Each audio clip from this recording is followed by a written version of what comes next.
This is the story of the black hole. You can read along with me in your book. You will know it is time to turn the page when you hear the chimes ring like this. Let's begin now.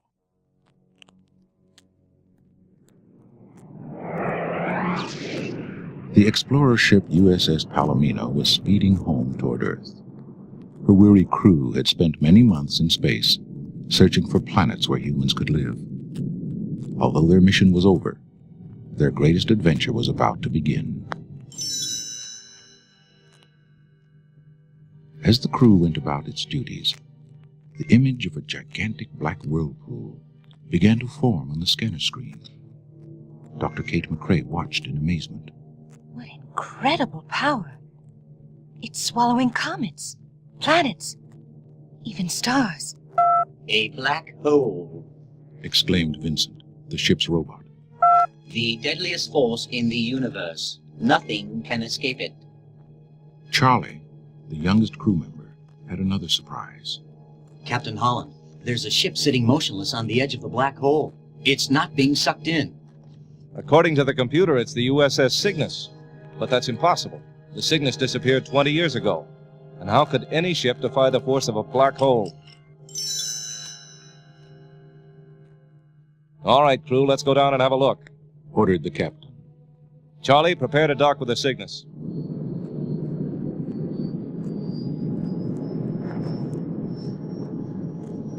As the Palomino found the docking platform and gently landed, Kate looked out the viewport.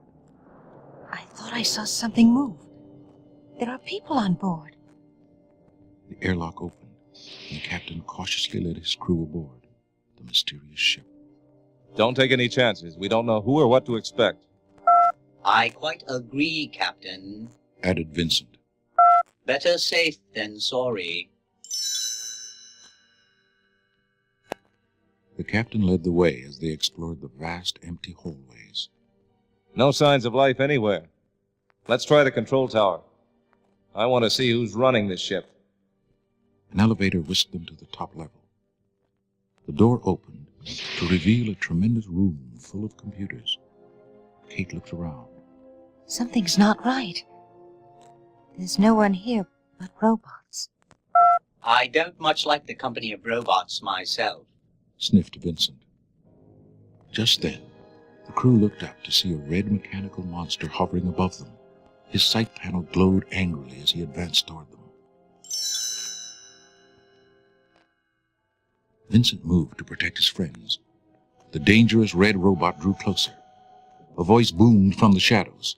Maximilian, stop! There is no way to welcome guests. A bearded man stepped into the light. I am Dr. Reinhardt, captain of the Cygnus. It's nice to have visitors after being alone for so long. Alone? Asked Charlie. What about your crew? They left in emergency shuttles when the Cygnus was disabled by a meteor storm. I remained on board, developed this robot crew, and continued my research on the black hole. But how do you keep from being pulled into the deadly whirlpool? Asked the captain. I developed anti-gravity forces to hold my position. We are perfectly safe. Come, let me show you around. Exploring on his own, Vincent met a battered robot named Old Bob, who whispered an urgent warning. Reinhardt lied about his crew. They're still here running the ship. He turned them into robots, and the same could happen to your friends. Come on. Shouted Vincent. We must warn them. After hearing Old Bob's story, Kate was shocked. Why would Reinhardt do such a thing? He's obsessed with the idea of going into the black hole. When the crew wanted to go home, he electronically took control of their minds in his laboratory. We've got to get out of here, warned the captain. From the control tower, Dr. Reinhardt had secretly monitored Old Bob's conversation. He watched angrily as the Palomino crew dashed back toward their ship. They've discovered my secret. Maximilian, I want them stopped. Send out your sentry robots. The fierce sentries had quickly blocked off all passages leading to the Palomino. The crew was trapped. Vincent turned to Captain Holland. Surely a huge ship like the Cygnus would have some sort of escape craft. Of course. Vincent, you're a genius. Old Bob cut in. There's a small probe ship nearby. We'll cut through the garden.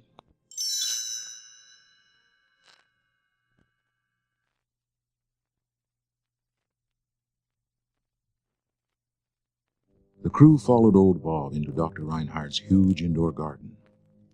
As they crept silently through the dense maze of plants, Kate breathed a sigh of relief. We've lost them. I don't think so, Kate. Shouted the captain as laser blasts crackled overhead. He turned and fired at the oncoming sentries. Come on, crew, let's get out of here. Alarms sounded and dozens of sentry robots appeared.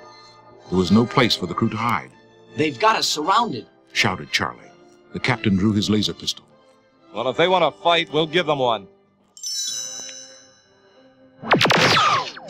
Laser guns fired. Deadly streaks of light crisscrossed in the passageways. This is the first fighting I've done in 20 years. Shouted Old Bob. I feel like a kid again. The robots proved no match. One by one, they were destroyed in a blaze of sparks. Charlie viewed the smoldering sentries. Reinhardt's got plenty more of these, and we can't fight them all. Let's take the air car. Replied Old Bob. It runs through a tunnel along the side of the Cygnus. The sentries won't be able to reach us. The crew dashed aboard the air car and sped away toward the probe ship.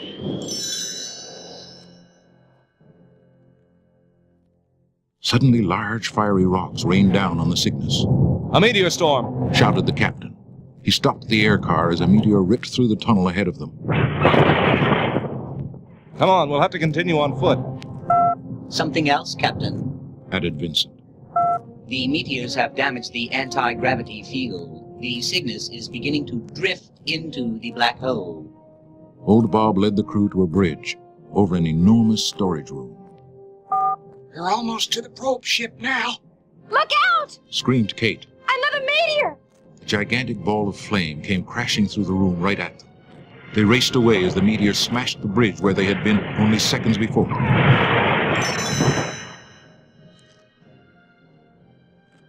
Approaching the door to the probe ship, the crew found their way blocked by Maximilian. His poised laser guns fired. Old Bob's been hit! Shouted Kate. Vincent looked at his friend lying wounded on the floor. Captain, run for the probe. I'll handle Maximilian. Vincent rushed at the red giant and pinned him to the wall as the crew ran safely by. Maximilian caught the brave little robot in a crushing grip, but Vincent only sneered. It's time I put you in your place. One of Vincent's panels opened and a whirling drill appeared. It tore into Maximilian's control panel. Sparks flew and the red robot toppled over. Vincent had won. Vincent raced to Old Bob's side. Come on. There's not much time. The Cygnus is already starting to break up. No, Vincent. This is my home. I belong here. You go ahead and watch after your friends. I'll never forget you. Said Vincent sadly. Goodbye. He boarded the probe ship just as it blasted free from the Cygnus. The crew watched as the crippled Cygnus was sucked into the black hole and crushed like an eggshell. The captain shook his head. That looks like our fate, too. This probe is programmed to go through the black hole. Gripped by the immense gravity, the probe ship fell faster and faster into the huge whirlpool.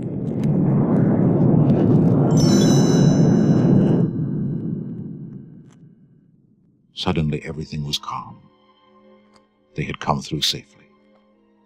Before them stretched a giant universe, filled with planets and stars that had been swallowed by the black hole.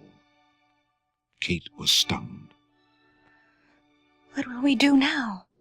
Well, we can't go back. Replied the captain. But that's no reason to give up hope.